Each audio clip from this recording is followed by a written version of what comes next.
AGUA Special Utility District, special call board meeting, December 19th to 2022. Time 12:09. Item 1, call of order, roll call. Dr. Adriana Flores Villarreal. Here. Jose Luis Ochoa Jr. Present. Ricardo Perez. Here. Homer Tijerina. Absent. Ana Maria Perez. Present. Okay, we do have a quorum. Item 1B, invocation given by Mrs. Bam. Oh, and Mr. Solis. Present. Oh, I'm sorry, it's because you're not here. I'm sorry. Mr. Solis, Here. we do have a quorum. Sorry, my apologies. I didn't read his name, it's not here. Invocation given by Mrs. Pam Perez.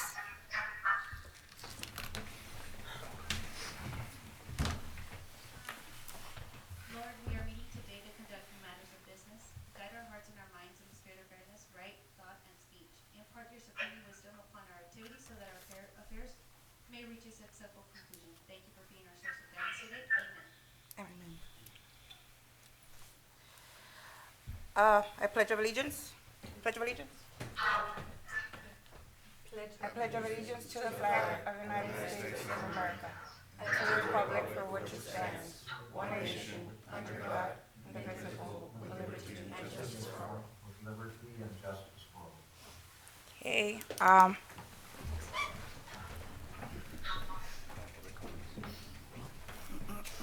Item 1D, public comments. Do we have any public comments? Madam President, we do not have any public comments at this time. Okay, thank you. Item 2, public hearing of the amendment of wastewater rates. Can you put him on mute? Yeah, let's see if we can turn that. Oh, there we go. Turn that audio TV so we need it. No, I think what's happening is the audio in this room is getting picked up by the microphone on the camera, and then it's coming through the TV, so we're gonna like feedback loop. It's because he was he was with his mic on. Jeff had his mic on. Yeah, unmute, unmute. Yeah, that worked.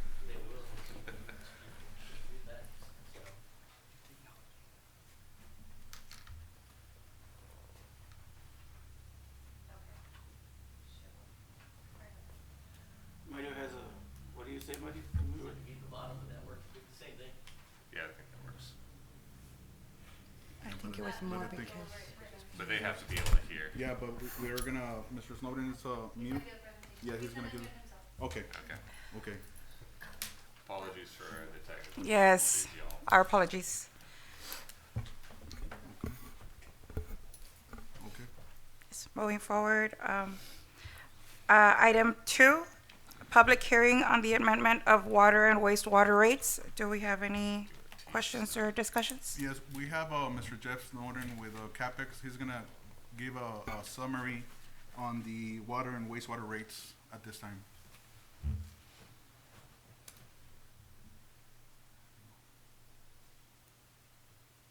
Thank you, Mr. Salinas, members of the board and staff, and can you all hear me okay? Yes. Yes, sir. Right, we have prepared a 5-year rate plan for the district to accommodate, number one, the inflationary pressures on your operating expenses, and then also the funding of the North Water Treatment Plant proposed that would allow you to continue to accommodate the growth that is straining your system. So, we've also got reserve fund being built in to deal with the existing compliance issues with your outstanding debt. So what we have come up with is a plan that I consider to be very modest in light of some of the rate increases I see with other clients and other systems in the valley. And if I could summarize what I have proposed for the district to consider today, I have proposed a 5-year series of rate increases that would represent for a combined water and sewer bill at 8,000 gallons per month, which is your average consumption. That would represent about $4.89 increase on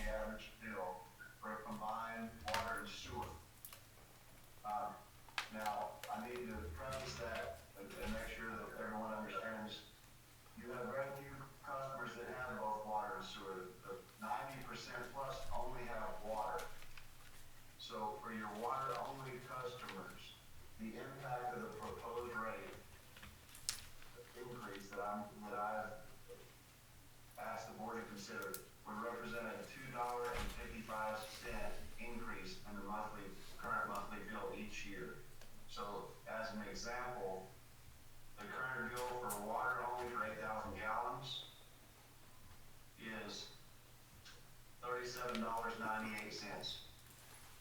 Under the ordinance I drafted, that would go to $40.18 on January 1. January 1 of '24, it would go to $42.71 and so forth. So the vast majority of your customers, of your 16,000 customers who receive water-only service from the district, would get an average increase in their monthly bill of $2.55 per month each year. And so again, I consider this a modest series of rate increases, and I've got a presentation that we drafted and we'll work very hard with staff to develop, and I'm glad to answer any questions on that presentation today, and thank you all for letting me be of service to the district. Thank you, sir. And then, I can open it up to if there's any public comments. Do we have any public comments on this? Board members, any questions or discussion? No. This is effective when? January 1st, correct? Okay. And what it will do is, it's actually an order that will be, it's got 5 different, it's for a 5-year period, and then on January 1st, each consecutive January 1st, the new rate will automatically, so the board will need to come back, before every January 1st of subsequent years and approve this order. Will go ahead and put those rate increases. For the next 5 years. That's correct. So he gave us a proposal for $2.55 increase a month, only for water-only customers. What about the rest? Jeff, do you want to comment on The sewer sewer. customers? Sewer and water was $4. Yes. Yes, a sewer and water customer would receive an increase of $4.89 per month on the average bill. $4.89. And this would be, Combinations. yeah, this would be like for this, for 2023, and then 2024 would be another increase rate? That is correct, yes, sir. We have provided a 5-year series of rate increases that would be smooth in order not to upset your consumption, which is very important that we don't upset your consumption and drive any rate shock reaction to the rate increases. But by going slowly with the rate increases, which is what we did last time, and then phasing in, for example, to debt on the North Water Treatment Plant, we're able to provide that small rate incremental transition over the 5 years each year. Is it gonna be a flat rate? Every year it's gonna be the same amount, the $2.55 and the $4.89 for our sewage and water ratepayers?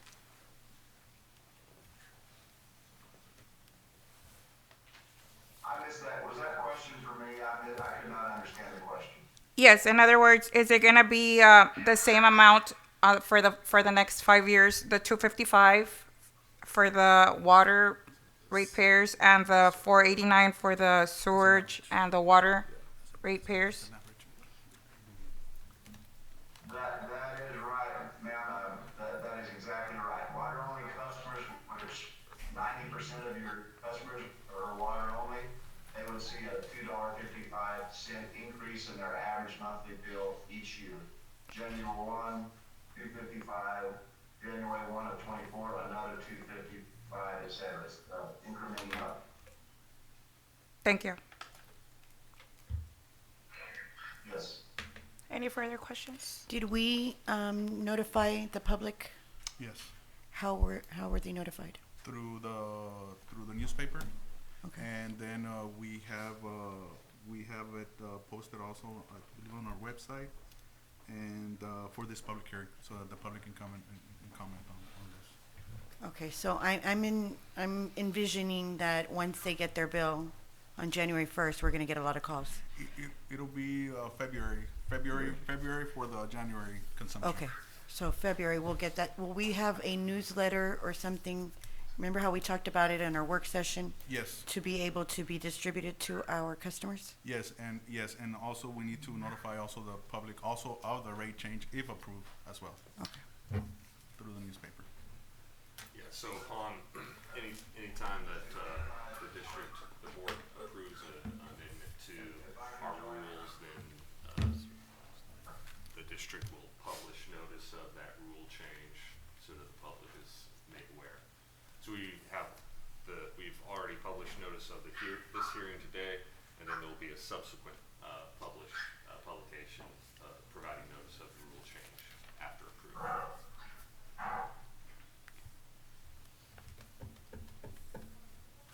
Any further questions or discussion? Okay, do we have a motion? So move. Motion to close the public hearing. I so move to close the public hearing. Okay, we have a motion by Ms. Ana Maria Perez. Second. I have a second by Mr. Rick Perez. All in favor, say aye. Aye. Anyone opposed? Motion carries. Item 3, public hearing on the proposed 2023 operating and capital improvements budget. Any questions or discussion? Yes, Madam President, as we presented the budget workshop, 2023 budget workshop, we also published a notification to the public for the public hearing, and it has been in viewing to the public here at our location for 3 days. That's the rule that we have. So it's been here as a draft, and then of course, as we discussed through the workshop, I'm gonna go ahead and just summarize the actual revenue sources and the expenses. So for the actual revenue sources for the 2023 operating budget, and of course this is including the rate change if approved, we're looking at water sales at 10.4 million as an average consumption through the last 5 years. That's the way it was calculated using the last year's consumption average. So we're looking at 10.4 million sewer services. We're looking at 1.04 million meter fees and fines. We're looking at close to 1.5 million. Interest and income at $55,000, and miscellaneous others, that's 5,000, for a total revenue source of close to 13 million on that. So that's the whole summary on the revenue source. As far as expenses, we're looking at debt service and fees. We're looking at approximately 3.7 million. And of course, that's the 31% of the whole expense that we have here through a 1-year period. We have personnel services. We're looking at 3.6 million. That's approximately 30%. And we're looking at contractual services at 1.9 million. We're looking at the cost of production and treatment that we're looking at 1.8 million. We're looking at repairs and maintenance. Also, we're looking at $759,000. Supplies and materials, we're looking close to $300,000. So the total expenses are approximately $12.2 million, giving us an excess of approximately $700,000 to $800,000 for the following year. Okay, So that's what. thank you, Mr. Salinas. Any questions or discussion? Do we have a motion To close. Yeah, motion to close the to close the item? So move to close the public hearing. Okay, do I have a second? I have a motion by Mrs. Perez, and I have a second by Mr. Rick Perez. All in favor? Aye. Anyone opposed? Motion carries. Item number 4, discussion and possible action on an order by the AGUA Board of Directors amending the water and wastewater rates and the use of water right fees set forth in Article 9 of the rules of the AGUA Special Utility District. Yeah.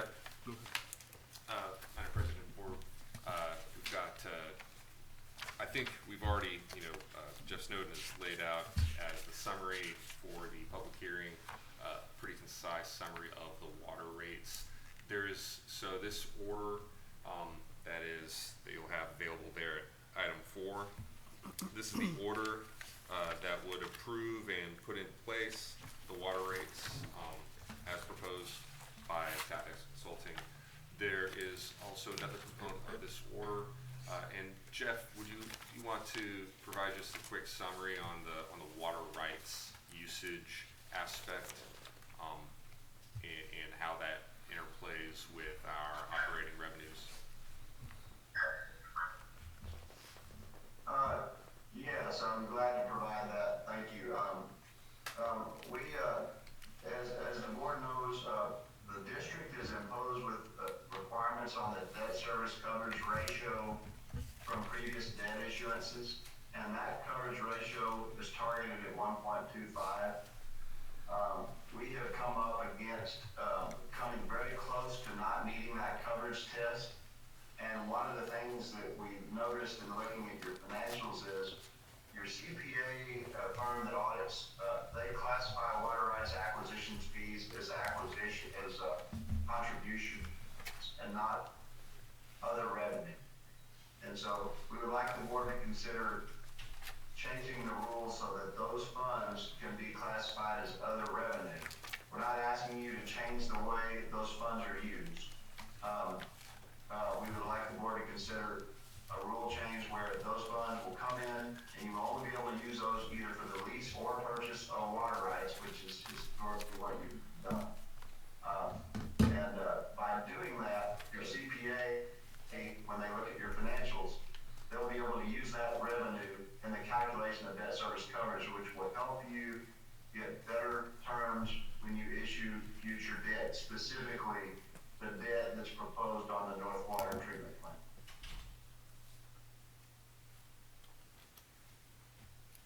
Thank you. Thank you. Any questions or discussion? Do I have a motion to carry on? Yeah, to approve the order. To approve the order? So move. Okay, I have a motion by Ms. Ana Maria Perez. Do I have a second? Second. I have a second by Mr. Solis. All in favor say aye. Aye. Motion carries. Item number 5, discussion and possible action regarding approval of property casualty and workers' compensation policies.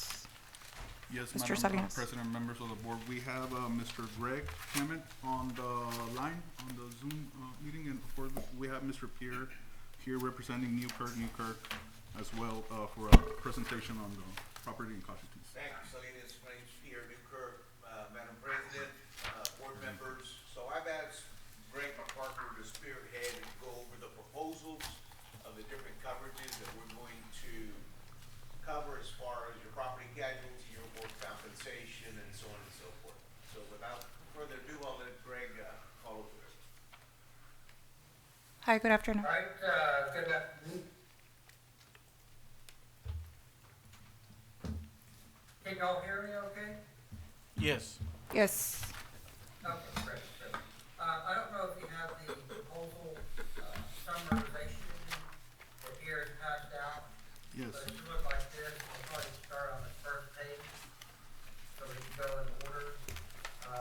If at any time you have a question, just shout out and I'll do my best to answer it. But I didn't want to take too much of your time and just kind of go over what you have and some of the suggestions that we would make.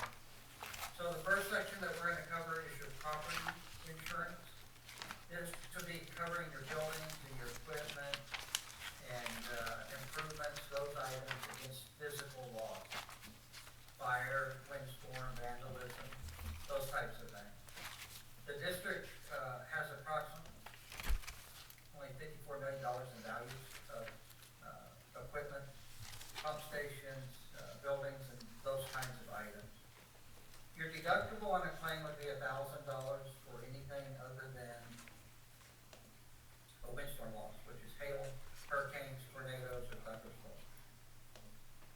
Included in that coverage is something that's called extra expense coverage, which is $500,000, and loss of income following a triggered loss. So a triggered loss would be something like a fire, for instance, or a tornado, and you're shut down and you're losing revenue because you can't provide the service. I think the more important part is the extra expense Because let's say there's a pump that you need, and the only place you can get it is out of Chicago. We can get that pump put on an airplane and shipped down same day, and that may cost you an extra $10,000 to do that, but you have the pump that day. Those are considered extra expenses. Then you also have something that's called equipment breakdown. We're not gonna pay for anything that breaks down. That's not what that coverage means, although it sounds like that. The best example I can give people is like an air conditioning unit, where you've got the bearings that go around that keep all the machinery moving. If those bearings went out and it froze and the motor just got so hot because it was trying to turn and it burned up itself, the insurance company wouldn't pay for the bearings, but they pay for the burned up motor. And you guys have some equipment that kind of have that dynamic going on. Your deductibles for pumps and stuff in the ground is $25,000. That's pretty high, but those are susceptible to those types of losses. On the second page, we actually, and third page, we just have the list of your items. If you're 25 or years old or less, you can probably read that, but if not, we can certainly send you one and blow that up for you. The next coverage that we're gonna go over is the one about the communicable disease. Your current insurance program does not provide this coverage. It's excluded on all lines of coverage. We had went out and obtained a quote for this, and what are we talking about? We're talking about if something gets into the water supply and you get some type of infectious disease. The only exclusion that's on this policy is COVID-19, because people, honestly don't know what's going on with that yet. So they wouldn't pay any claims for COVID. But all the other types of things that you would be familiar with, the hepatitises, and cholera, typhoid, all of those would be covered claims under this policy. It would be $1 million each claim, with no more than $3 million in 1 year being paid out. And we'll talk a little bit more about this when we get to the summary, because it is expensive. But the way that my mind works is if the insurance company is wanting to exclude something, that's probably something you need to pay attention to, because they know that that's potential to pay a large claim. The next section is the general liability insurance. This is what you currently have, and it is a broad policy. It's got $1 million for every time something happens. And the liability is broken down into products, when your product is the water and sewage services, and just your operations. So an example of a claim for an operation would be you've got like a backhoe, and you're doing some work, and you swing the unit around and hit my car. That's a property damage claim. The other type of claim that you could have is a bodily injury.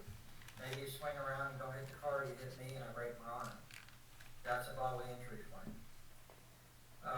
We can also pay for things on premises, like a slip and fall in the parking lot, those kinds of things, which do happen from time to time.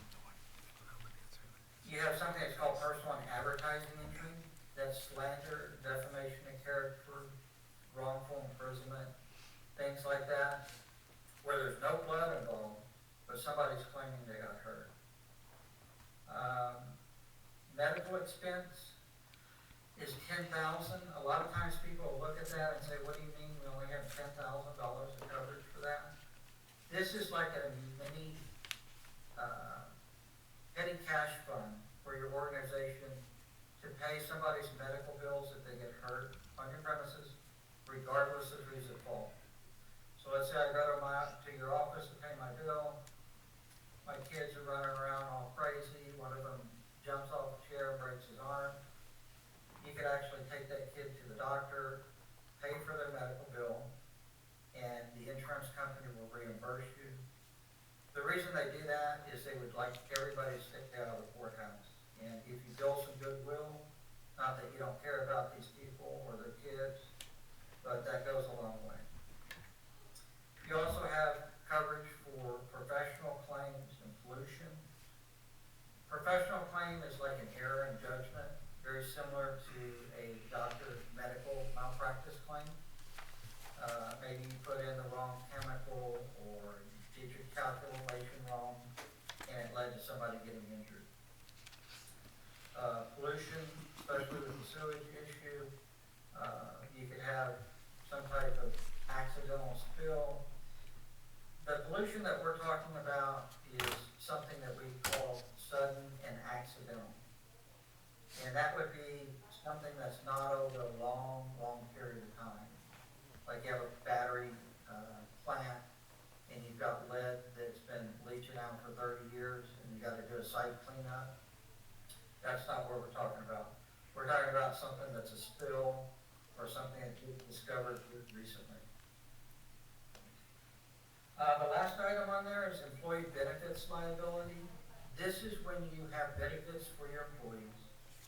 And let's say I have a child as an employee and I tell your administration to add that child to the health insurance and they get busy and forget to do it. My kid and I are in an accident 60 days after we missed the deadline to add that child and I've got $100,000 in medical bills. Who's going to pay it? Or your insurance company will pick up that error in that administration of those benefits because you guys made a mistake. Your deductible on each claim is $2,500 on that. Any questions? No? No. What is, on the previous So one, next item. on the previous one, it said terrorism. Would that be somebody deliberately doing something to the district? Terrorism is included. Yes. Terrorism, I believe for a water district is something that should be purchased, quite frankly. We've got a lot of nutcases out there, and it doesn't have to be that they're, from the Middle East. They can just get an idea, hey, I'm gonna go make a name for myself and go sabotage stuff. So we do have terrorism included. Now, in Houston, we heard about how one of their plants went down because of, I guess, electricity. I don't know what happened on one of their plants where they had to boil water for, I don't know, a week or so. Yeah, so let's say we had that freeze that came through, and you guys lost all your power, and you didn't have, backup generators, or you did, but you ran out of diesel to run those. That's not gonna be a covered claim under the business income, because it wasn't a direct loss. A direct loss is where you have a fire at your place, where you have a car or truck run into a pump station. Something that's a physical event that happens. It's not the electricity doesn't work. Okay, thank you. Thank you. Okay. So the next line of coverage is your business auto. Most people are familiar with these coverages. If we run into somebody else or damage their car, you have $500,000 of liability limit. The attorney rightfully pointed out that it's his belief that the limit that you can be sued for under the auto is $250,000. We have a little bit higher limit on that just in case, something's being two accidents or something, and you need that other limit. The other thing that I say is if you cause $500,000 in damage to a family, I think as an organization, that would be something you want to accept responsibility for and take care of. There's not much savings at all between $250,000 and $500,000. The uninsured motorist is where somebody doesn't have insurance or they don't have enough insurance and they run into you guys, car damage, that kind of thing. We can pay up to $85,000 for those damages. or injury. Medical payments is $5,000. Normally, anybody in an auto accident will put them under the workers' comp if they're an employee. But there are certain situations where you can have a non-employee injured in that automobile, even though it may be against your policy.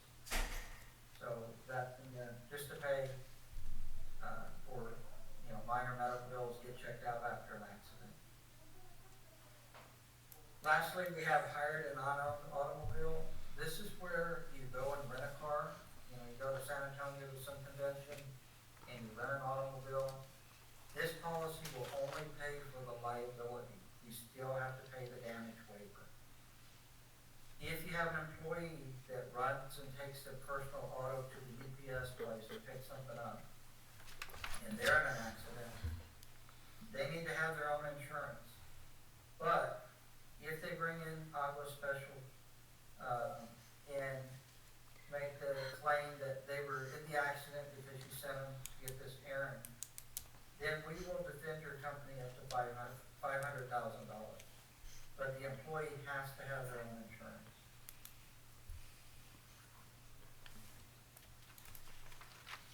So the next section is the inland marine coverage. This name is a little bit odd, inland marine. What happened was the insurance started out covering cargo coming across from ships, but then people wanted coverage when they hit land to the final destination. So this policy kind of grew out of that. But these are pieces of equipment and machinery based all over the place. You can have loss of it in an auto accident, falling off a trailer, vandalized, a fire, anything that happens to these guys, flood, then they're going to pay for the damages to that equipment. It's just physical damage. The liability part for operating these items, let's say the lawnmower throws a rock and breaks the window of my house, that's going to be under the general liability. This policy is only the physical damage. The next section that we have is the crime. And there's 5 sections to this crime policy. Employee theft is $300,000. That does not have to be money or cash. It could be equipment and tools. You may find out that somebody was stealing supplies for the last 2 years, and they've stolen several $100,000 worth of supplies. It isn't something that they're going to pay a claim where we just have a shortage of inventory. You have to have somebody charged with that. We have to know who it was for this coverage to apply. Forgery and alterations, the same kind of concept. That could be inside job or outside, but you've got maybe forged checks and things of that nature that have gone through that aren't really legitimate and the bank's not helping you out, and you found out about it. Money and securities inside and outside the premises. So you have $50,000 if you have money that's either destroyed or stolen from the premises, or maybe somebody's got a bank bag and they're going to the bank and they get jacked and that money gets taken. Computer fraud, $50,000 for that. It's not as broad as a cyber policy, and we're looking at giving you guys an option to upgrade the computer fraud. Computer fraud is going to be like where you've been cheated out of your money by the use of some type of computer means, phishing and that kind of stuff. The next section we have is employment practices, just like that. So employment practices is one of the only coverages that we're talking about today where it's employer to employee. The other one's going to be the workers' comp.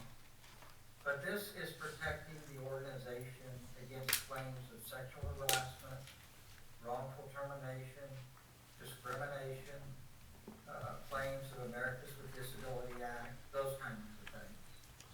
And your each claim limit is $1 million.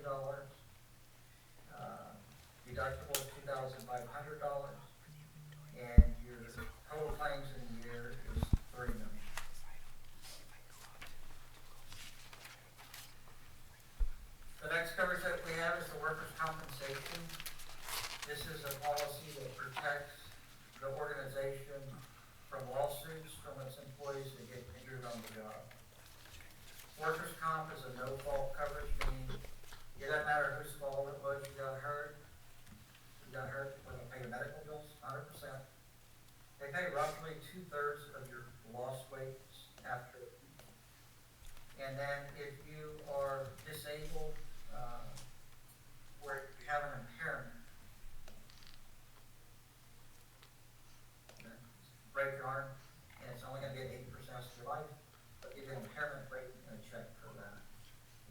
One of the matrices that they use to keep track of your premiums and losses is your experience modifier. And your experience modifier compares you to people in the same industry doing the same type of exposure. Your modifier went from 1.04 to 1.45, which is not good. That's a bad thing for that to happen. Essentially means your rates went up 40 points. Now, the calculation of that rate is really what we need to work with your management staff and try to bring this number down. It is a little bit slow process, but we can do that. And what happens is claims are capped at like $9,000. So when you have a claim that's $3,000, it has a lot more weight to it than a claim, let's say, is $50,000. With all that being said, what we hope to do is set you up with a physician, either West Edinburgh or Mission area, that will agree to see your injured employees. And for instance, let's say we had somebody that got bit by a bee or so, and we take the doctor says there's no allergic reaction, we gave them Benadryl, and it's going to be $125. That would be paid by the organization and not submitted to the insurance company for paying. If we keep those small claims out of the mix, then your modifier is going to go down each year until you have a credit. It's possible that you have a 40% credit and not a 45% debit. We did negotiate with Texas Mutual, so they didn't charge you an extra 40%. They offset it with some credit on that side to diminish the effects of that. Texas Mutual also paid you guys dividends. Last year it was $9,906. We anticipate that to be a little bit higher this year. Dividends are not guaranteed, but they pay them for like the last 20 years. So I don't really see any reason why they won't continue to do that. The last page is probably the one everybody's been looking at the whole time, is the premium summary. And then the one page that's behind that, at the request of management, we kind of gave the gold, silver, and platinum option. And if we could just maybe look at that for just a minute. But I'll tell you where we're at right now. If you bought everything kind of that you had last year and added the coverages we pay, you'd be spending $230,871. What you paid last year in premiums and fees was $201,468. Keep in mind that the insurance market is in this mode of just increasing everything. They've lost money on just about everything, including their investments. And the way they make those up is to charge everybody more premium, which is unfortunate, but that's what's going on. So we have talked with your attorney and recommended that you not purchase the umbrella, which is $1 million extra coverage. You're not required to have that. That was costing $8,802. And then we're always going to recommend that you buy one insurance, because if you have a claim, as an agent, I would rather say, well, I told you about that, but you guys didn't want that. it's your decision on what you buy. It's really my job just to kind of give you the options. And if you ask me my recommendation, it's probably gonna be, well, I would buy that. And, I'm not trying to, belittle it or be silly. I'm just being honest with you. So on that last page, I put together what I would call a basic silver level option. We would get rid of the umbrella, save 8,000. Get rid of the EPLI, save 4,000. Get rid of the communicable disease, that's 45,000. Get rid of the crime, that's 2,600. Bringing your total to 169,000. The mid-range for the gold policy, we'll get rid of the umbrella and get rid of the communicable disease. Bring it to 176, 185. And then the platinum level, I would buy everything except the umbrella. Bring it to 222,069. So you'd be paying about $19,000 for it than you paid last year. How much? 90,000. That, So you'll have coverage, for water, you guys have no coverage at all. That's true. can you explain the silver level? What would that do, for example, just go down the line, so what's the benefit, what's not the Yes. benefit again? So And each one of the them. umbrella is just an extra $1 million over the $1 million you already had. So instead of having a claim, limit available at $1 million, now you have a claim limit available at $2 million. The reason your attorney was saying kind of no on this is you do have some legal protections. They're not bulletproof, I mean, they can be pierced, but for the most part, in my opinion, the attorney, you like to go for the easy money, which is the insurance policy. And if you had $1 million, they're gonna sue you for $1 million, if you had $2 million, they'll have to sue you. And probably save on the attorney's fees, right? Exactly. Yes. So, on the,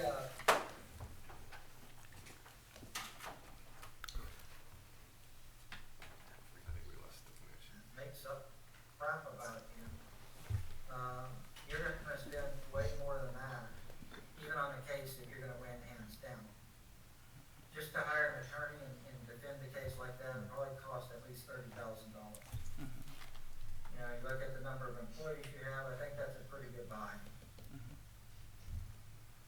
The communicable disease coverage, you know what, I don't think you've ever had a claim that's originated from that. There's probably very few of them that have, but I can tell you if you do have, but it's gonna, blow the doors off because everybody's gonna be buying it all. Aaron Brockovich. I know $45,000 is a lot of money too. We were tasked with trying to save you guys money, this year, which is extremely difficult with the rates going up and the modifier going up. But in my opinion, we did do that. Giving you the same coverage as you had, we already saved you about $15,000. Can I stop you there? What exactly is That's that? probably, in my Can I stop you there? What exactly would that cover? Have we ever had a loss in that? We ever had it? On Those the foot- disease? On the disease, yeah. No, No, he No. never had a claim. no, So- it's an option, it's optional. Okay. Now, what I want to ask Jaime, if I'm looking at the budget worksheet, where does this fall under our insurance? The number that I have budgeted in there is 215. It would be under contractual services. Okay. 215,000, that's the budgeted amount. Of course, we wanna stay below 215. And what did we pay last year in premium? 201. 201.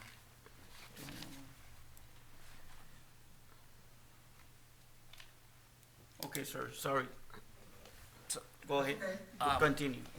And could this be like modified or, between like the basic So level? I did go back to the carrier to see if we could buy a lower limit, or we could do higher deductibles.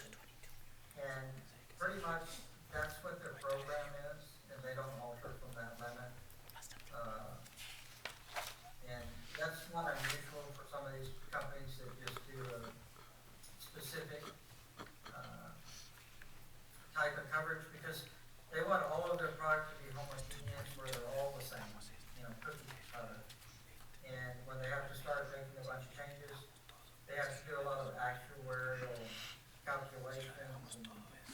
hire these math geniuses to figure out that, they're still gonna make money charging that price for that.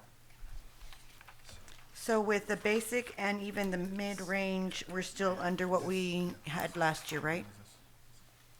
Yes, ma'am, you paid 201,468 last year. But with less coverage. You What- paid more last year than that. What caused the modifier to go up to one? So this is what we've done this with, cities or school districts where we actually manage the workers' comp portion of it. So instead of your employees going for every single one, you're actually hitting that insurance company and going, okay, here's another claim. So to control that, we'll make a deal. I've got a Dr. Felipe Gomez Escalon that we communicated with already. And he's willing to see your employees, anything under $400 is a threshold.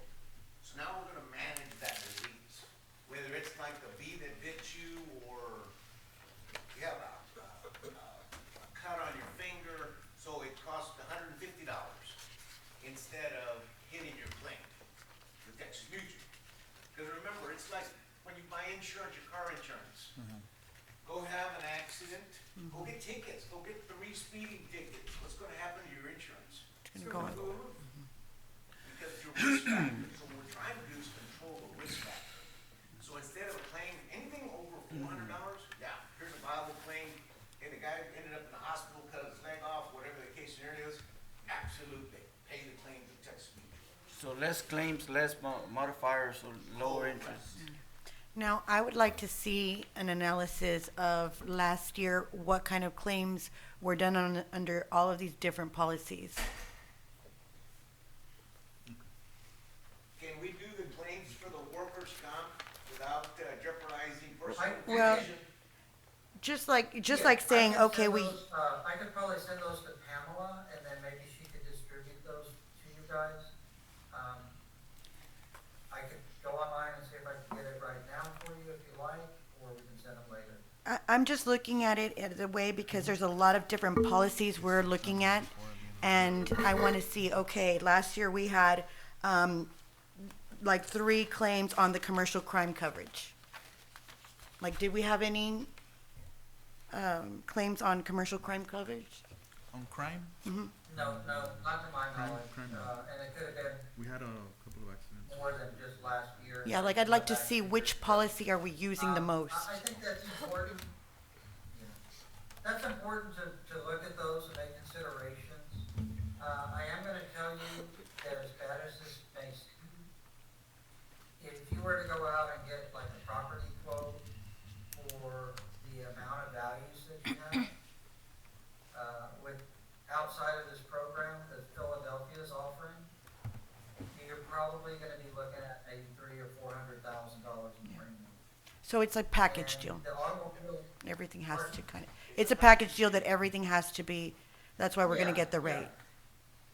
and we did get you some alternate quotes on the automobile. You're being charged $17,555.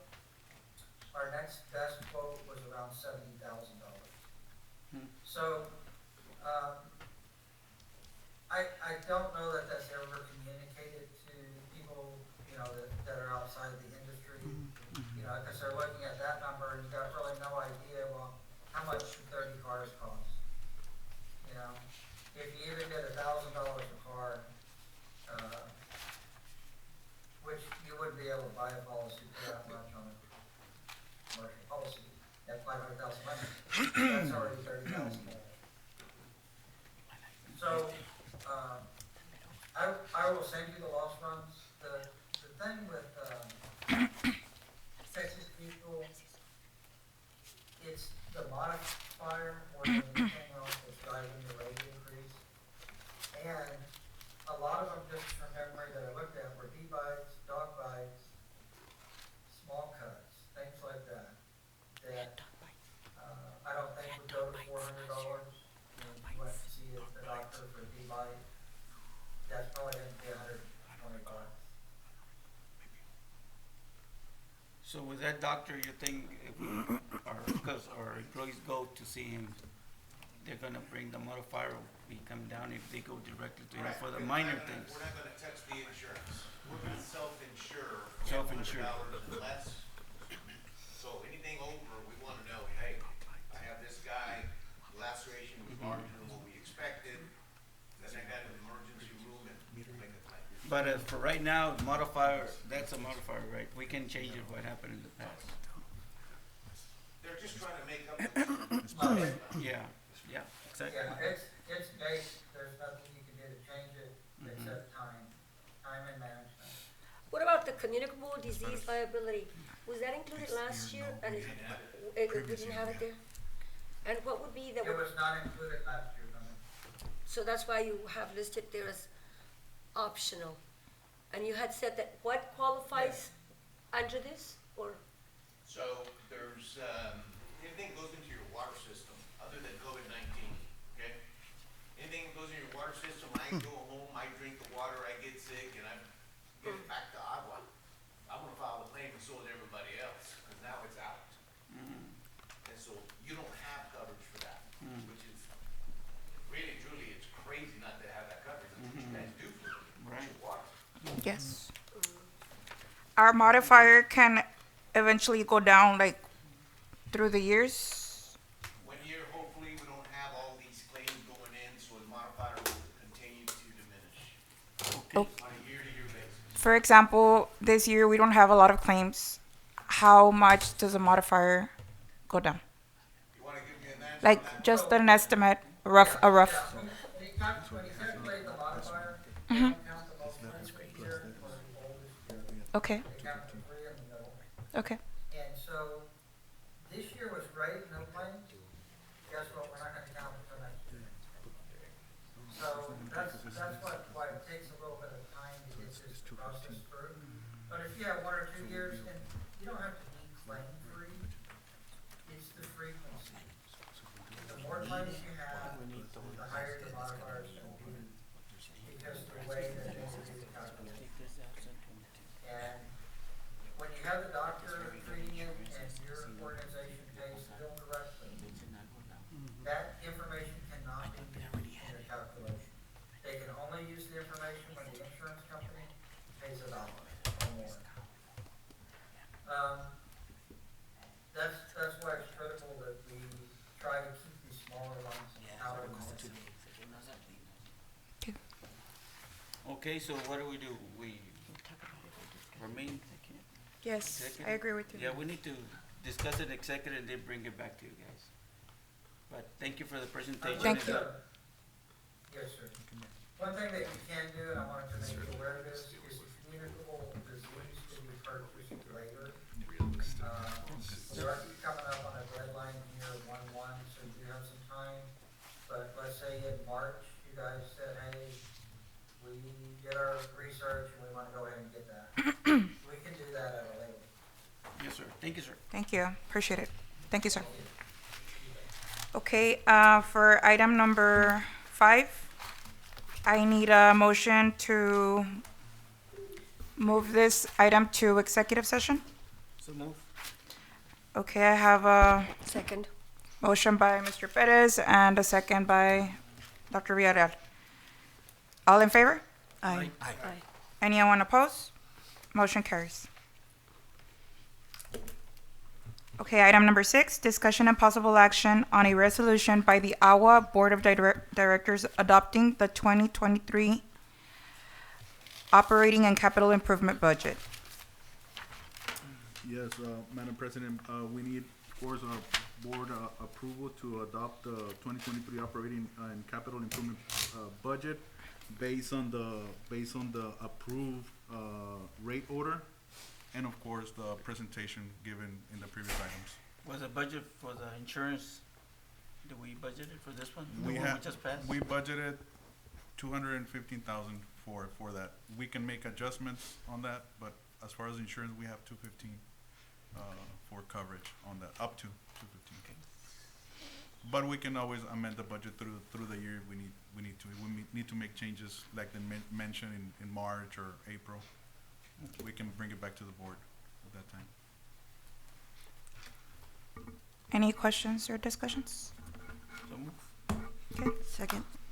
Okay, so I have a motion by Mr. Perez and a second by Mrs. Perez. All in favor? Aye. Say aye. Aye. Anyone opposed? Motion carries. Item number 7, discussion and possible action on amending the non-standard service agreement for water and wastewater service to be submitted to R&H Brothers Investments LP for the cost related to water and wastewater service for El Rancho Number 4 subdivision. Mr. Salinas?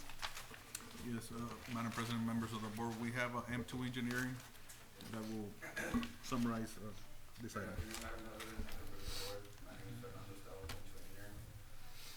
Item number 7 is in regards to Rancho Number 4 subdivision. It's a 4-lot residential subdivision located on the east side of Abram Road, approximately 500 feet north of Business 83 in Palmview, Texas.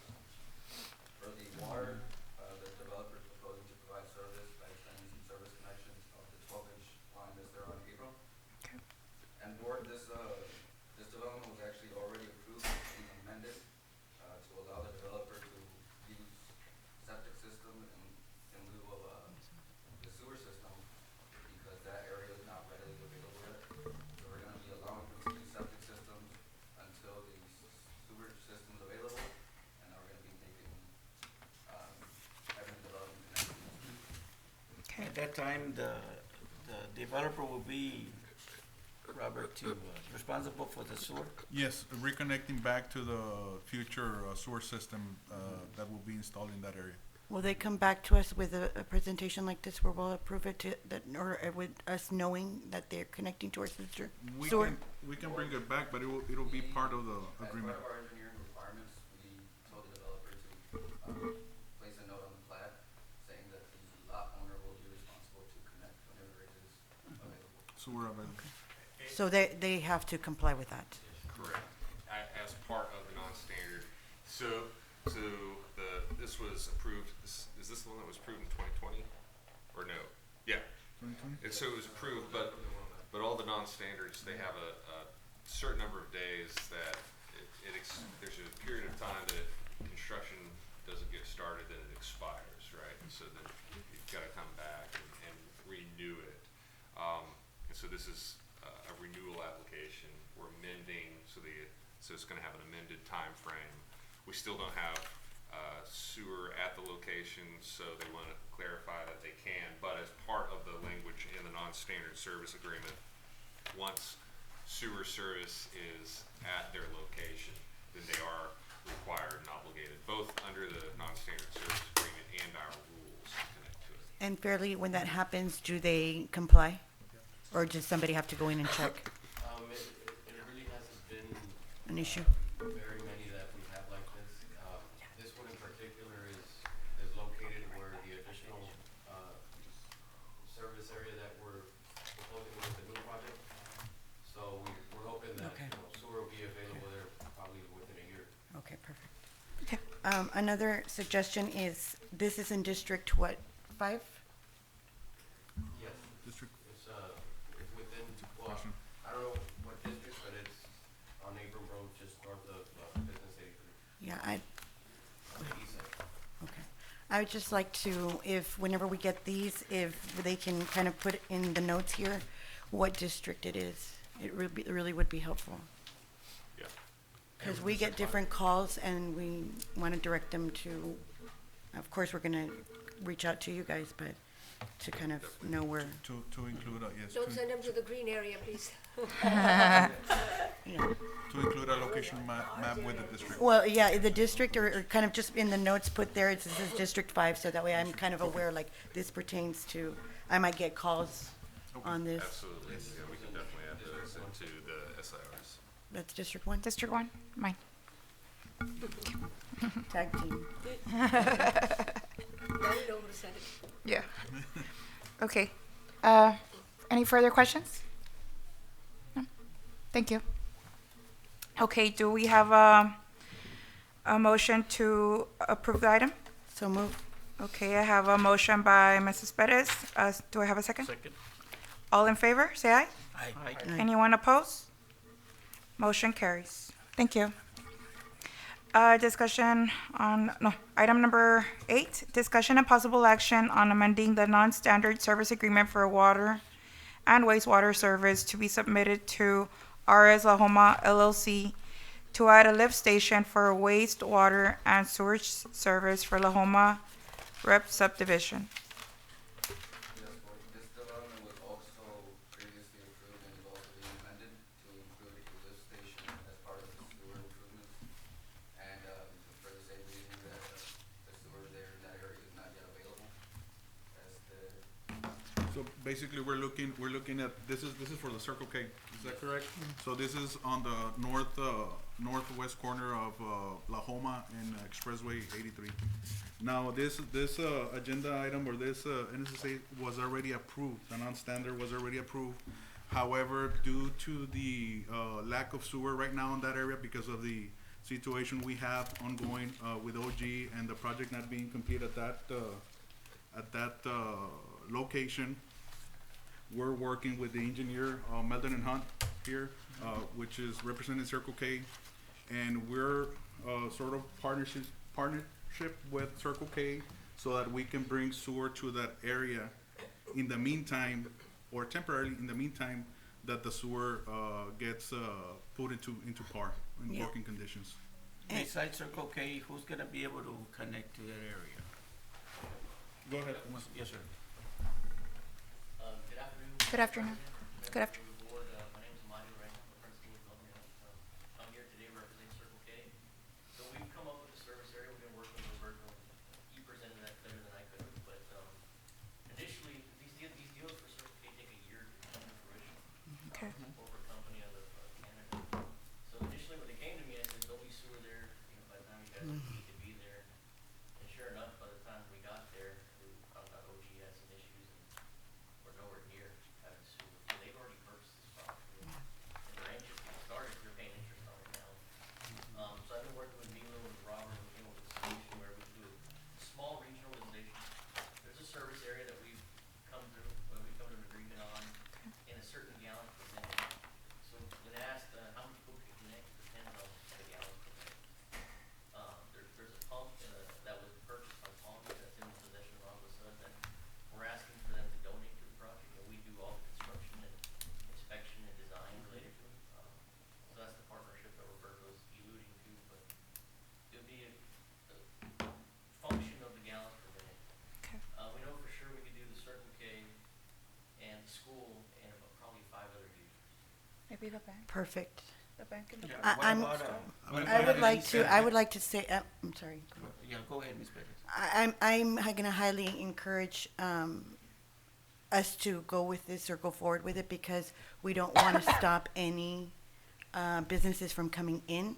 I think it's an excellent idea, and I'm glad that it was brought to us because, like you referenced, they thought it was going to be ready, and we still don't have it. So if we can use that lift station that's not being used, I highly recommend, yes. What about on the east side? So like I said, there's a service area, and the service area is determined by the depth. So you can't go any deeper, everything runs on gravity. We can serve the east side, but it's a function of gallons, how many people can tie in, when they wanna tie in, and what the board approves to. And I'm happy at the next meeting to present you the service area and our calculations. Yeah. The school, I like the school, but the school, I mean, there's Yeah. 200 kids, I mean, it's It's a lot. So it's important that we tie in the school because there's an existing easement with an existing force main that we'd like to utilize. So we need to also go partnership with the school so we can utilize that infrastructure that's in place. And that infrastructure is currently going to Mission. We'd like to take it to your own lift station that's actually in use. Right. So you guys can process your own sewer within your service area. So I think it's important. The gallons per minute for the school isn't that much. Well, it depends on the lift station, the size, right? What we have today to deal with is the depth of the wet well and the pumps. So it's a function of the pumps and the force. Can we upgrade on the pumps? Actually, Mr. Vio was here. Yeah, Mr. Vio was here speaking to me right now. He said Palmview may opt to pay that today, and he'd like to see me after the 3 years. Yeah, sure, I mean, I think that will be good for everybody. Yeah. Because there's other businesses that wanna move in, Right, and that's income producing for the city, right. taxes and everything. The school, well, we don't get any taxes, only what they buy at Leo's or whatever. There's another group out of Dallas that's looking to buy the Mhm. And so they're waiting, they actually wanna hear from me after the board meeting today, but they're, And what about right across or right behind, the existing Circle K or Stripes that's there? there's a wings and rings Right. it's contemplated and I've. Would that, I think Mr. Salinas said that this lift station would help them, would it? Yes, yes, ma'am. And they're willing to also participate on the Well, what we funds? would do is we leave the lift station ready, they'd have to connect. Sure, Just like Yeah. we do. okay. But I've showed them that the depths, the height, the crossing of the road, all that's possible. So the wings and rings, it's still not a for sure. They can connect. There's still, They need to go through the process, but I've shown that I could cross the road, so 8 feet of depth, which will service them easily. They were willing to do septic until we were able to do the sewer. the search. Yeah. Okay. There's a business that's on the south side there of La Homa. How's it gonna affect that area? That's a separate, well, it's within the system, but it's a separate location where the sanitary sewer has been substantially complete. Right, and that's we're talking about the Wendy's. Unless it's The Wendy's, right, the Yeah. picture one? that runs along the expressway frontage, Yeah, they said they had or it. Grapevine, Yeah. Yes. it's still missing that connection. Oh, well, we have that connection that we're working on, so by the time they, But to answer your question, everything south of the expressway is in way better condition on that particular area. Like south is functioning. it's functioning, it's in working I condition. saw them already breaking the, So, Yeah, demolishing the existing home. I guess there shouldn't be an issue when that comes up, or those businesses on the south side. No, we shouldn't have. We shouldn't have like We what shouldn't the have issue it- we're having right now. No. This is just a connection that was left off from a previous project that we need to connect. It's just a matter of us connecting. Our SUD will do the work on that once the development comes into play. It's part of the standard agreement that we have with them. And the reason that lift station was not being used or utilized? That's I don't know if you know more history on that. It was back in that same- 2020 or 2019.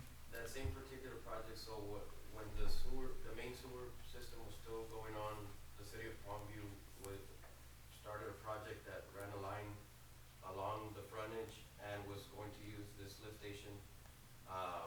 At that time, AGUA and the city were not in agreement, and there was some litigation.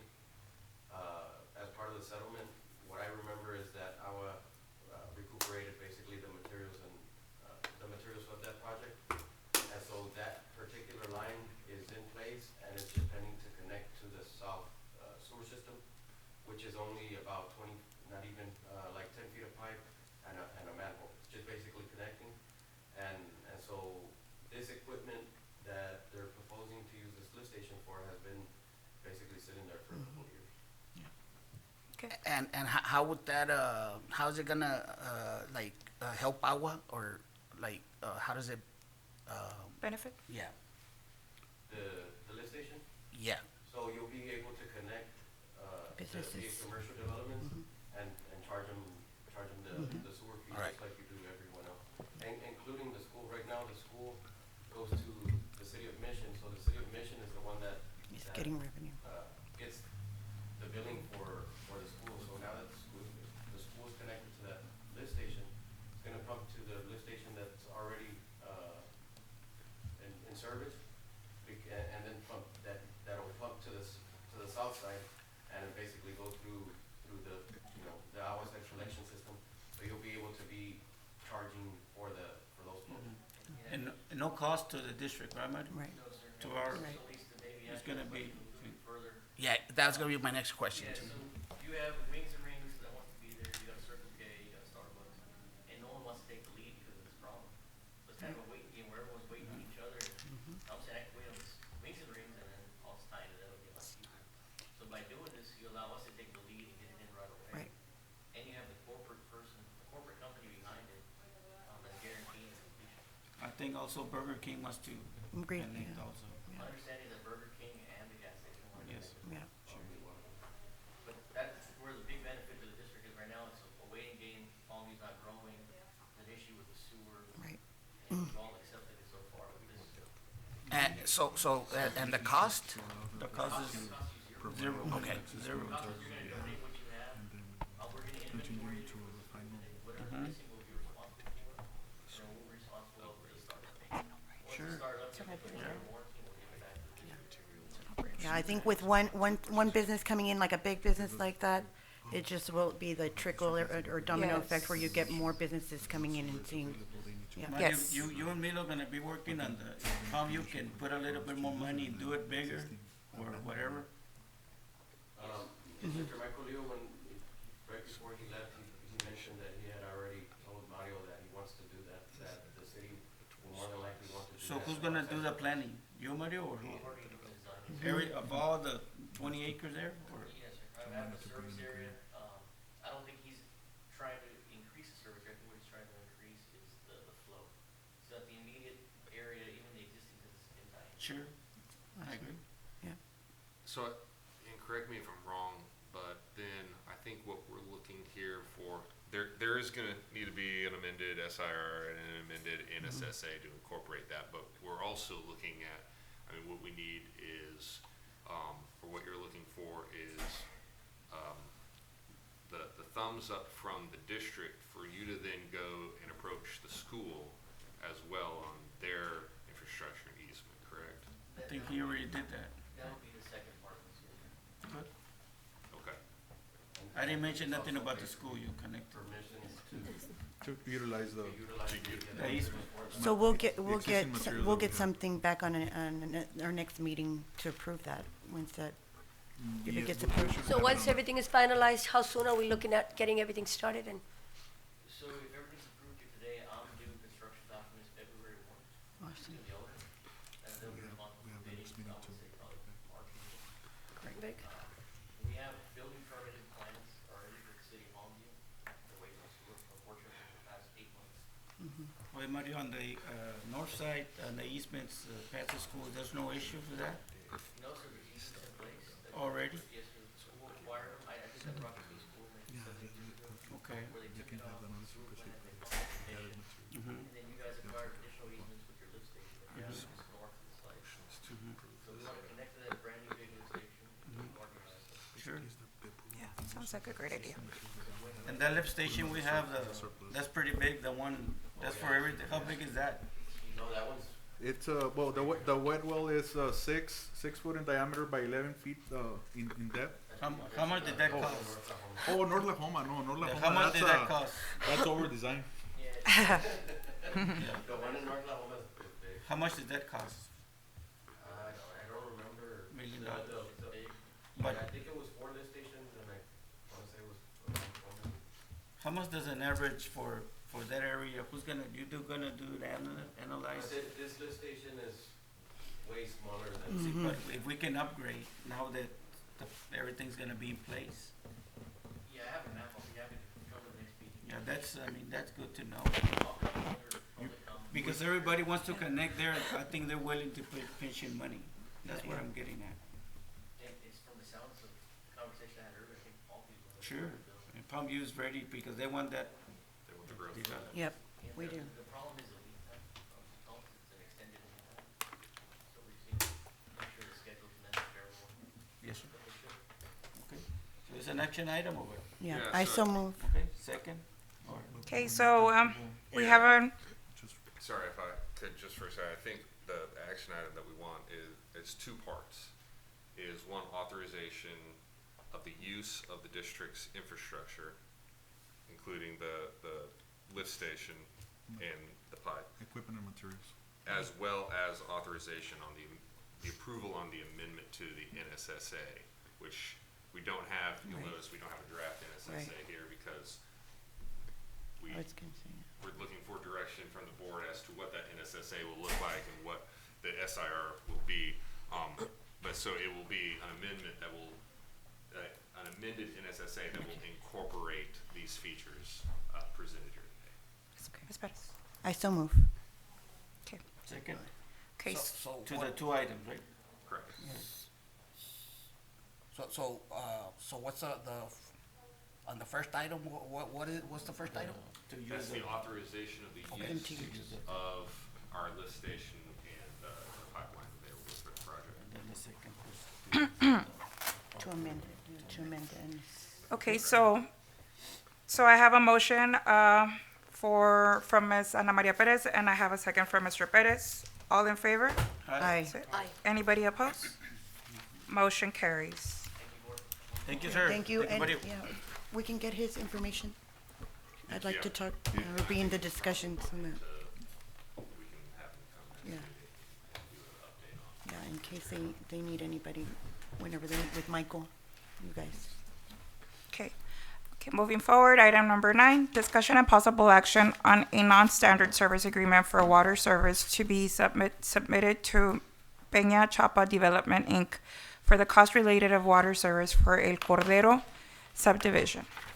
Board is for all the subdivision is a 34 residential lot subdivision located on the west side of Western Road, approximately 20,000 feet north of mile 6.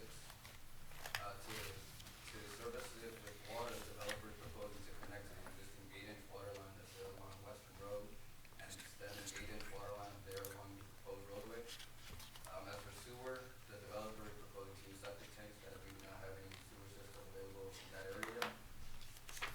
This subdivision was modeled against a hydraulic model, and it was determined that off-site improvements are necessary in order to be, in order for these improvements to be adequate on our existing infrastructure.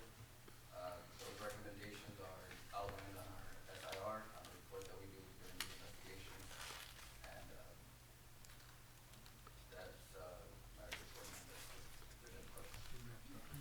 This is that, So just to kind of add to that, based on that, the hydraulic model, there's a gap in a water line that needs to be connected in order for it to meet the hydraulic model requirements. Okay. And so we're recommending approval so long as the developer, you know, makes those necessary requirements to meet the mark. Okay. and what area is this located in? This is about half a mile north of mile 6 along Western Road. I like that you all have that map District there, 3. and this is where they're going, the proposed, right? Yes, that's the, yes. So we're gonna get we're gonna do the approval and then they're gonna come back later with For the water? with that hydraulic, or for the, So it's already been modeled, Melvin Hunt, Mario, that's just not, they do the modeling. Mhm. And so if it meets the requirements, we basically put on the SIR, that it met the requirements.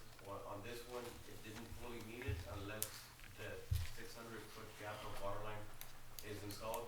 And so we're telling the developer, if you want to continue with the development, these are the requirements that you have to do. And so if they decide to move forward, then, you know, we continue to move it forward. all right. So they already agreed with that, for that 600? So we're getting your approval Uh-huh. to get that SIR to And send we'll propose that and say, this is the agreement, these are the conditions if you want service. Okay. And then it's up to them, if they don't wanna do that, then, you know, they cannot take any action, and then that will expire on its own if All they right. don't take action. Okay. And that's for 34 lots, it would be that,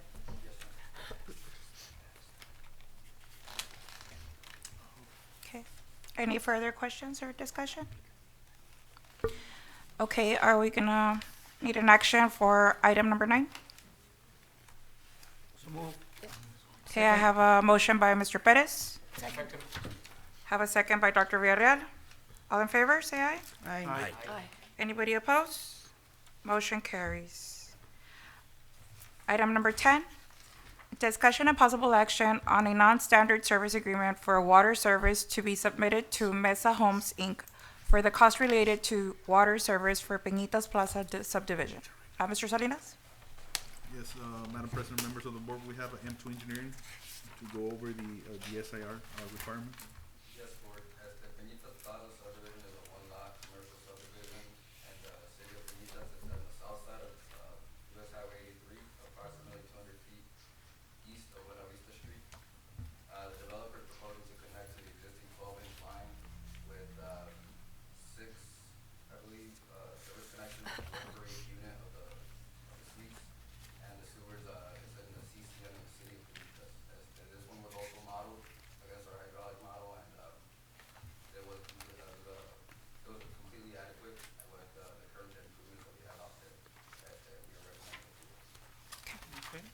What area is this?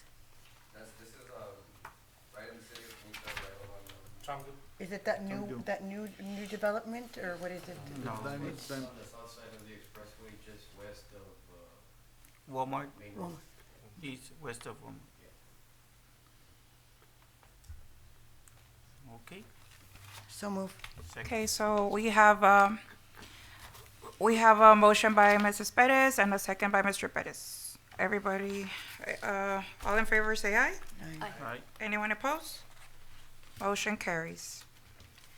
Item number 11, discussion and possible action on a non-standard service agreement for water service to be submitted to Las Dianas Land Development LLC for the cost related to water service for Eduardo's subdivision number 26.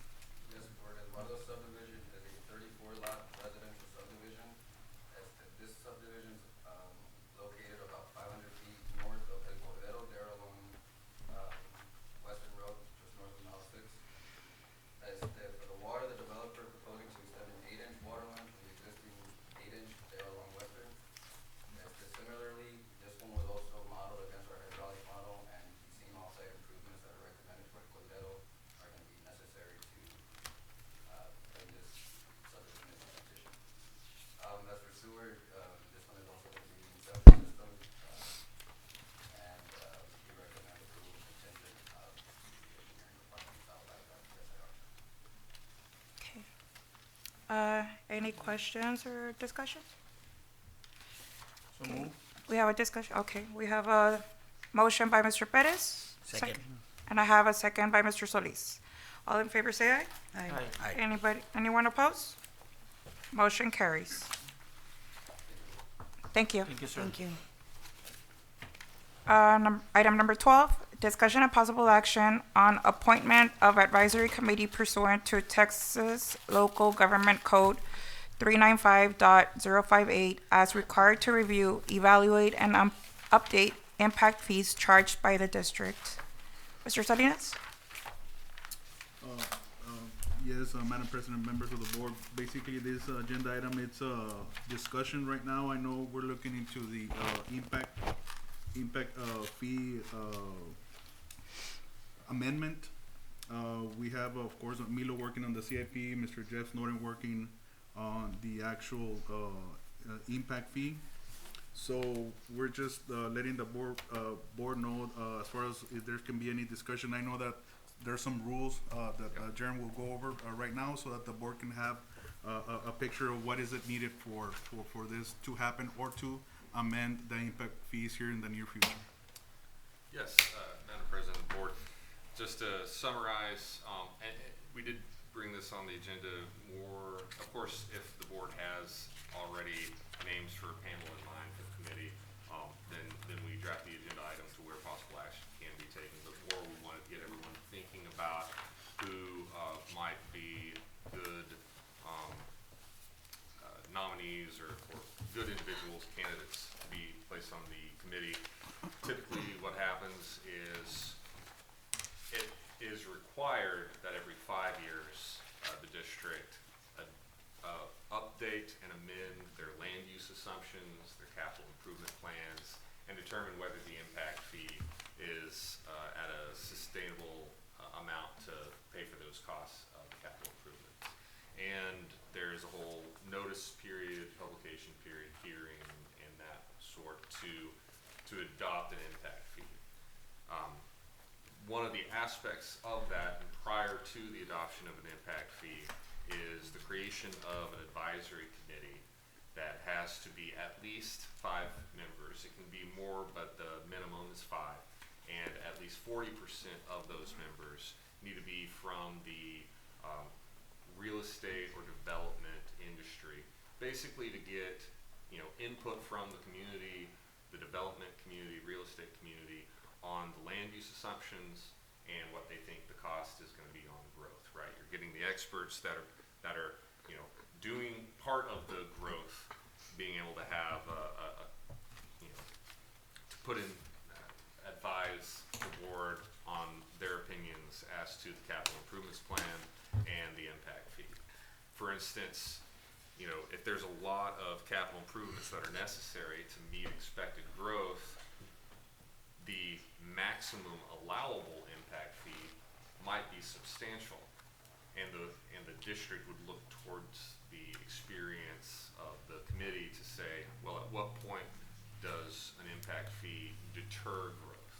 Because the impact fee wants to balance both to cover the cost of the district, to the district for that growth, but also not to have it at such a level that then it deters growth. So we just want to bring the advisory committee concept and individuals who might be, you know, that you know in the industry and just generally that might be good for that committee. And if the board doesn't want to take action specifically today, we'll probably include it as an agenda item, you know, in January. But this kind of gives the opportunity of the holidays. We need to three? think about. 3 individuals or how? A minimum of 5. 5. 5 individuals from the community. Correct. That have real estate 40% of the real construction. estate. 40%. So yeah, at least you know, so at least 2. If you had a panel of 5, 2. If you had a panel of 10, 4 individuals that had experience in development and real estate. Okay. And we can provide, I think, Potential. before next month, we can provide a list of prior advisory committees that the boards use. You can see, you know, individuals that have served in that capacity before. Or a list of recommended individuals that you might, or that Robert might see fit to serve on the committee. Sure. Yeah. Okay.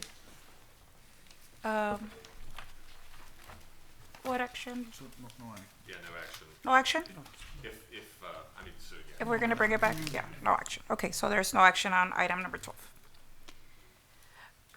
Item number 13, discussion and possible action on adoption of a resolution to amend the AGUA SUD Employee Policy Handbook, adding additional district holidays, changing business drive-through times, and amending funeral bereavement leave.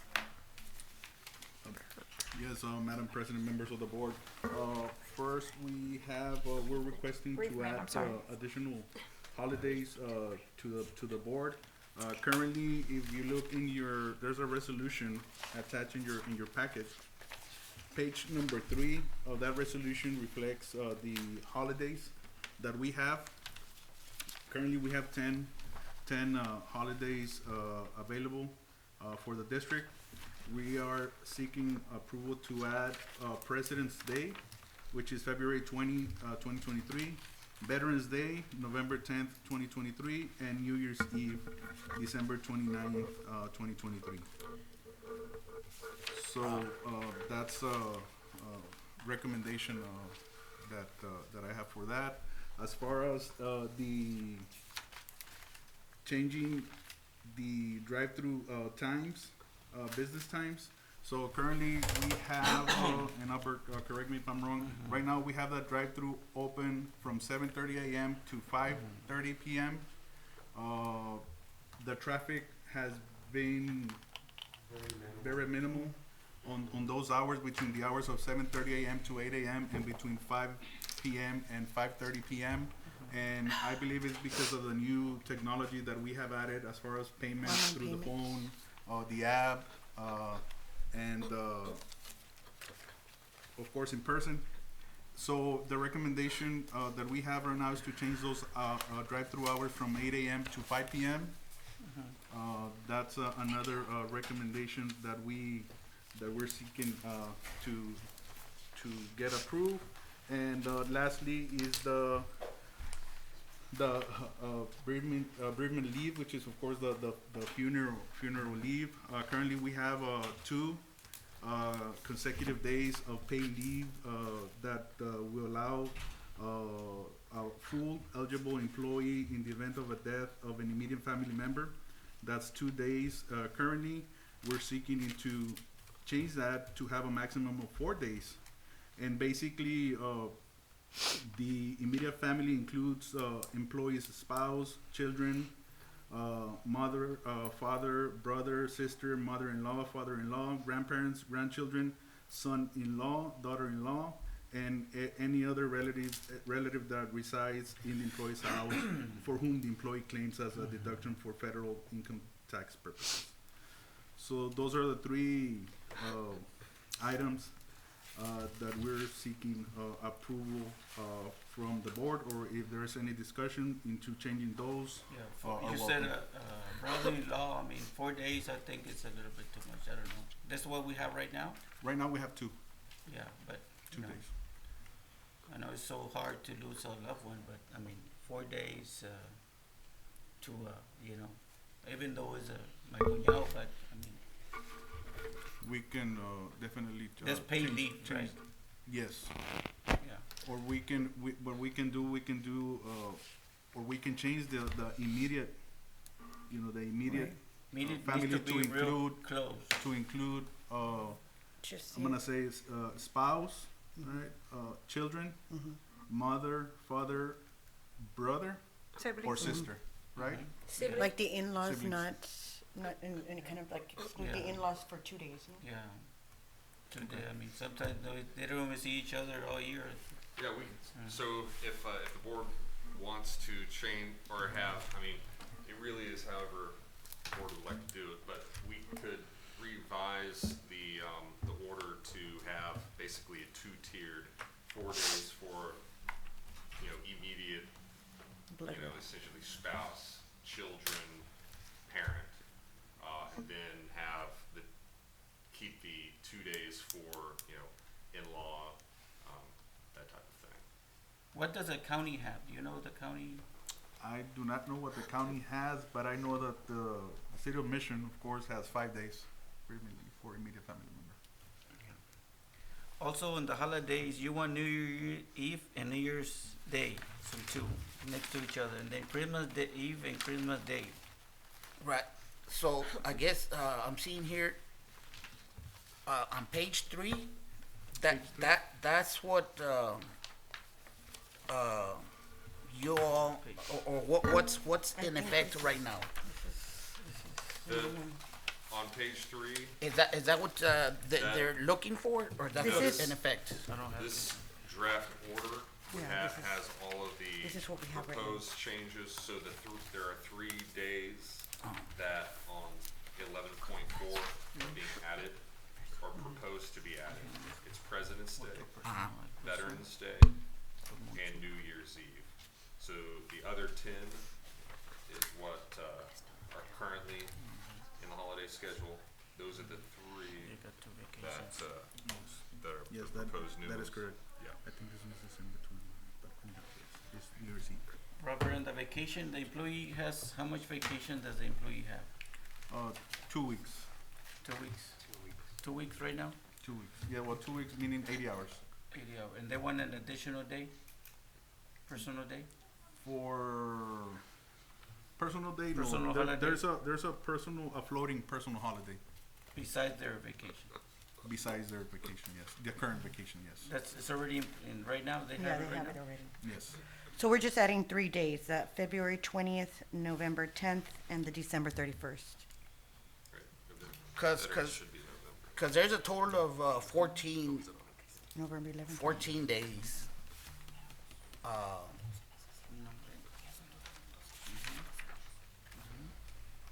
Yes, that is correct. So existing, there's 10 days. We're seeking 3 days, and of course, there's a personal holiday, a floating personal holiday. That is correct.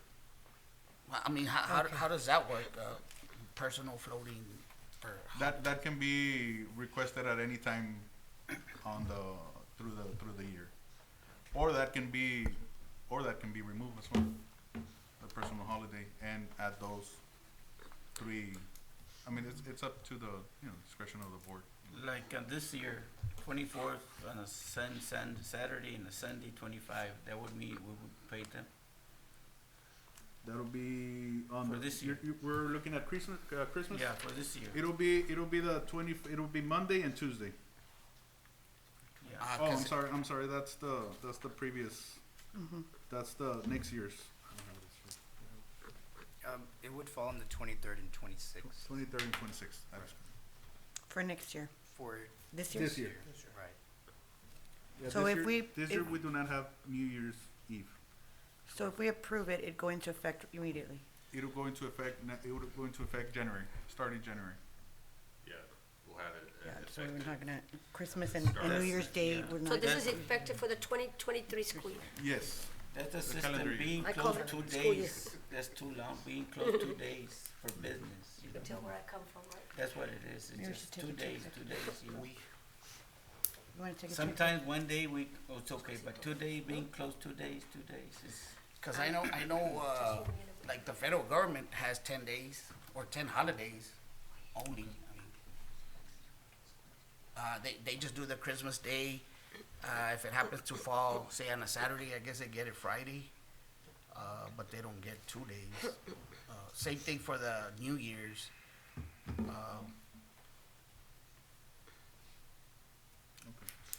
Do you wanna talk about it in executive? or what? Yes, I think we should move this to executive. Do you agree? Say what? Do you all feel that we should move this to executive? Yes. So move this item into executive session. Okay. So I need a motion to move item number 13 to executive session. Do I have a motion? Motion. I have a motion by Mr. Ochoa. Do I have a second? Second. I have a second by Dr. Villarreal. All in favor say aye. Aye. Aye.